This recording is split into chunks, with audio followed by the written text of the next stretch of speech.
Hello everyone, this is Madhvi Mehta from Kotak Securities Commodity Research Team and I'll be discussing the outlook for major non-agriculture commodities. Well, it was another dismal week for commodities as most ended in the red territory and set multi-month lows. Gold slumped to 9-month low while silver slipped to July 2020 lows. Copper led industrial metals lower and tested 19-month low while crude oil tested April lows before a late week recovery. Commodities have been under pressure for quite some time now. However, the pace of decline has intensified amid sharp rise in the US dollar, increasing demand concerns, and persisting virus concerns in China. The US dollar index rose for the second consecutive week and tested the highest level since 2002.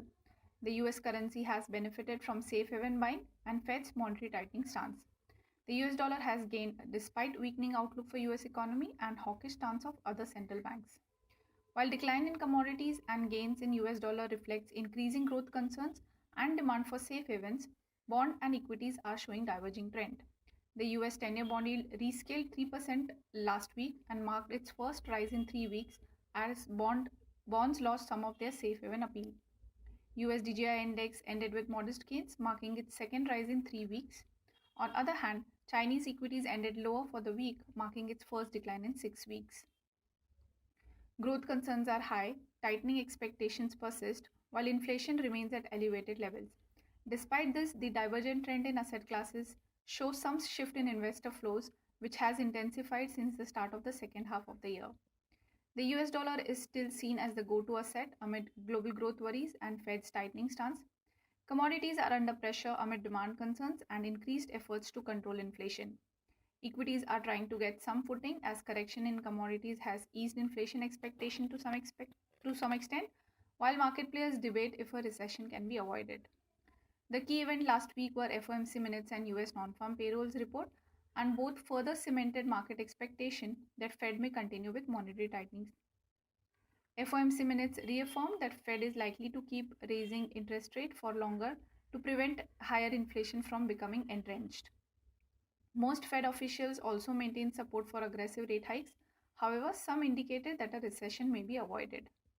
US non-farm payroll highlighted strength in labor market, which may give Fed more room to continue with rate hikes. US non-farm payrolls report noted a bigger than expected 372,000 increase in jobs in the month of June, while unemployment rate was steady at 3.6%. Meanwhile, other central banks are also looking at monetary tightening to get inflation under control. ECB monetary policy account released last week showed that while most central bank officials support a 0.25% hike this month, some want to keep their options open. Commodities were also pressurized by virus concerns relating to China. China has seen a fresh surge in virus cases, and market players are worried that it may continue to resort to restrictions to limit the virus spread, which may hamper economic activity. China's Shanghai region has seen fresh rise in virus cases, prompting authorities to declare more high-risk areas. Commodities, however, found some footing late in the week amid expectation that China may continue to take measures to support the economy. Amid the latest announcement, China's Ministry of Finance said it was considering allowing local governments to sell 1.5 trillion yuan of special bonds for infrastructure funding. China's inflation data released over the weekend did little to surprise but indicated that price pressure remains high. Consumer prices rose at a faster pace but in line with expectation, while producer prices growth slowed but less than expectations. Amid other development, there was also a sense of unease in financial market after Japan's former Prime Minister Shinzo Abe was shot dead. Abe was Japan's longest-serving Prime Minister and was campaigning for his party in the run-up to upper house parliamentary elections on Sunday. There is still not much clarity about motive for the assassination. Overall, market sentiment for commodities remains sour amid growth worries, tightening expectation, and continuing strength in the US dollar. Amid continuing debate about recession and inflation, we may see volatility continuing as market players react to economic numbers and central bank stance. FOMC minutes and US jobs report has further strengthened market expectation for aggressive rate hikes, and focus will now shift to US inflation data. As per forecast, consumer prices rose at a faster pace in US last month. If the data matches market expectation, it may add to inflation concerns and further fuel hopes of aggressive moves by the central bank. China will also remain in focus as market players want to see if the virus situation worsens enough to force authorities to reimpose restrictions. Market players may also look at economic numbers to gauge health of the Chinese economy. Key event this week includes GDP. Key data this week includes GDP, industrial production, retail sales, and trade balance. Market players may also focus on US-China relation as US is considering easing some tariffs on Chinese imports imposed under the Trump administration. Russia-Ukraine war may also remain in focus as it threatens to impact energy supply to Europe as well as grain exports from Ukraine. Let us now look at individual commodities and we'll start with gold first. COMEX gold fell for the fourth consecutive week and tested the lowest level since September 2021. Gold slumped to 9-month low, weighed down by firmness in US dollar, monetary tightening stance of major central banks, correction across commodities, and sharp ETF outflows. Gold has been under pressure for quite some time. However, the recent leg of sell-off is largely due to gains in US dollar. So unless we see a substantial correction in the US currency, gold prices may remain under pressure. The trading range we see for the domestic market will be 50,100 to 51,800. Moving to silver, COMEX silver faced the brunt of being a precious metal as well as an industrial metal. Silver slumped to a fresh July 2020 low on back of firmness in US dollar, Fed's tightening stance, and concerns about health of Chinese economy. Sharp ETF outflows also showed that investors are exiting the metal. Silver has fallen sharply and overall sentiment remains weak. However, recent sell-off seems little overstretched, so fresh selling should be only at corrective rebound. The trading range we see for the week is 56,000 to 59,200. Moving to industrial metals, let's start with copper. LME copper price slipped to 19-month low below 7,300 level, hit by fears of recession, renewed virus concerns in China, and a stronger US dollar. However, reports that China is planning to speed up infrastructure spending led to some recovery later in the week. Going ahead, copper prices may continue to remain under pressure as robust US jobs report has further reinforced the case of another 75 basis point rate hike by the Fed.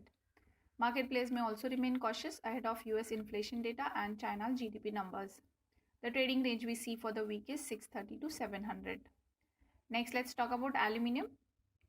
Aluminium prices fell below 2,400 ton level for the first time since April 2021 as concerns of delayed economic recovery in China rose after Shanghai government announced mass testing in certain regions. However, aluminium prices made a quick recovery on Chinese stimulus optimism and reports of output cut by two major US producers. Going ahead, aluminium may trade in a range as demand concerns arising out of muted activity in the automobile and real estate industry, coupled with rising Chinese exports, may weigh on prices. However, a sharp downside may be limited by fresh production curtailments from the US and prospect of reduced production from EU given soaring energy prices. Also, LME stocks at 22-year low may lend some support to prices. The trading range we see for the week is 200 to 220. Moving ahead, let's discuss zinc. Zinc was the only gainer in the base metal pack and recovered after a sharp 10% decline a week ago.